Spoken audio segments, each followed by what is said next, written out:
o'chib, dilga muhrlanib va yod bo'lib qolar edi. Haqiqatda o'zbek xalqining boshidagi toji Bobo Rahim Mashrab. Bobo Rahim Mashrabning g'azallariga, hikmatlariga, nasihatlariga biz xalq yoshlar muhtoj.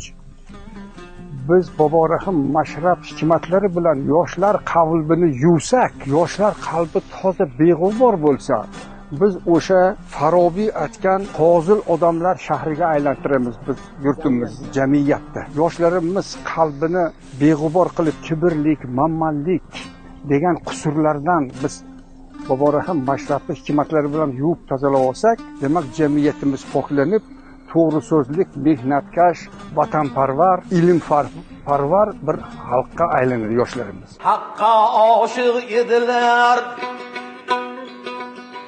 hamda ma'shuq edilar.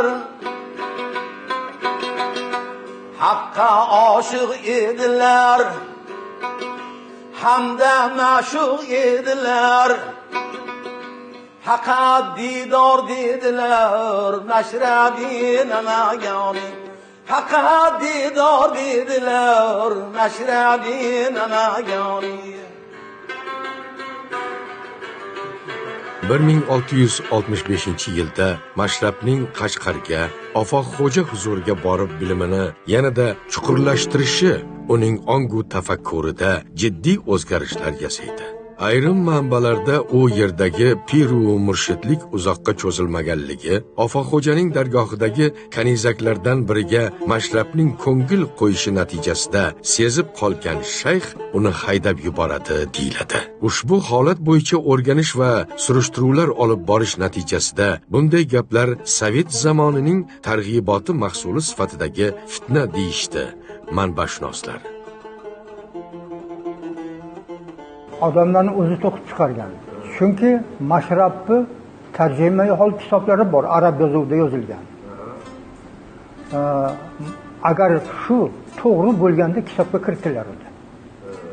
Kiritilmagan ular. Chunki Mashrab onadan tug'ma vali bo'lganlari uchun u kishi haqlarida ortiqcha gaplarni gapirish mumkin emas. Mashrabning kitoblarida shunday ibora bor. Xudoga aytgan: ko'ngilda zarracha dunyoni mehri bo'lmayin menda, seni deb ikki olamdan kechib bezovr Mashrabman. Mashrab bu olamdan ham, narigi olamdan ham voz kechgan, faqat Xudoni o'zini degan odam bo'lgan. O'shancha u narsalarga ishonish kerak emas. Bobo Rahim Mashrabni Qashqarga borib ilm olishlari, Foji eshonni dargohlarida kamolotga yetishlari man bor gap, chunki Mashrab asarlarida Ofoqxo'jaga murojaat, Ofoqxo'jadan olingan ilhom haqida juda ko'p she'rlar, g'azallar bor. Ofoqxo'janing bir karomatlari, boshqalar haqida Mashrab to'lqinlanib yozadilar. Chunki o'sha ilmni bir quyosh sifatida o'sha davrda Ofoqxo'ja eshon ko'rilgan va Mashrab o'shanda buyuk zotni ustoz deb bilganligi, tan olganligi, demak Ofoqxo'ja eshonni bizni bobomiz juda katta ilmni o'sha paytdagi ma'rifatga egasi bo'lganlar.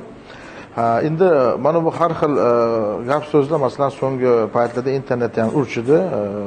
Mashrab va Ofoqxo'jani o'rtasidagi anaqalar haqida internetda ayniqsa ko'p oxirgi paytlarda har xil maqolalar chiqdi. Ofoqxo'ja eshon bilasizmi, hayotli davrlarda Qo'shg'arda xonlik darajasiga ko'tarildi. 150 yil Ofoqxo'ja eshonning avlodlari Uyg'uristonni o'sha xoni bo'lishadi. Eng oxirgi xondada hozir qabrlari 3 ko'prikda. U kishi bizga amakivachcha bo'ladilar va u kishining avlodlari hozir ham tirik. Mana bu munosabatda bu gap so'zlar umuman asosi yo'q. Bu Sovet davrida o'sha umuman buyuk insonlarga bo'lgan munosabatda xalqqa muhabbatini susaytirish uchun qilingan munosabat deb bilamiz. Bunaqa biz mana oxirgi 7-8 yil ichida muhtaram prezidentimizning tashabbuslari bilan tarixga asl nazar bilan qarayapti. Asl haqiqatlar ochilyapti. Biz asl manbalarni o'rganyapmiz. Ustozi Ofoqxo'ja huzuridan Mashrabning quvilishi zaminida pir bilan murid o'rtasida jiddiy g'oyaviy ziddiyatlar bo'lgan deyilsa, haqiqatga muvofiq bo'ladi. O'z atrofida har xil voqealar bo'lavergach, Mashrab Samarqand, Xo'jand, Buxoro kabi shaharlarda kezib yuradi va So'fi Olloyor bilan uchrashadi. Buyuk tog' cho'qqilari yelkama-yelka turib qolganidek, ikki daho shaxslarning o'zaro yaqinlashuvi mashrab ijodida yangi to'lqinlarning mavjlanishiga sabab bo'lgan bo'lsa, ajab emas. Agar deyla Boborahim Mashrab uzun kelishgan bo'lsangu, oq yuzli, qora qosh, qora ko'z bo'lsangu, agar qalbing kir bo'lsa deyla, na o'zingga foydasi bor, na oilangga, na jamiyatga. Demak, bu Boborahim Mashrab hikmatlari o'sha yoshlar qalbidagi kibrlik, manmanlik, hayosizlik degan qusurlarni yeb yutib boradi. Boborahim Mashrab haqida gap ketganda odamlar orasida turli xil fikrlar yangraydi. Kimlardir Mashrabni Shoh Mashrab deb siylasalar, boshqa birovlar esa devonai Mashrab deydilar. Uchinchi bir toifa vakillari esa Mashrabni buyuk oshiq deya siylaydilar.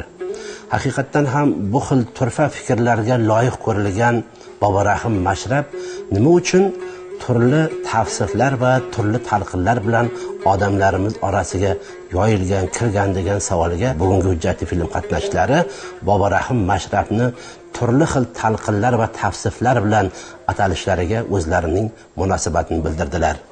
Boborahim Mashrab, Shoh Mashrab, Qalandar Mashrab, Devoniy Mashrab deyishlarini sababi Boborahim Mashrab o'z nafslarni ustidan g'oliblar. Shuning uchun Shoh Mashrablar.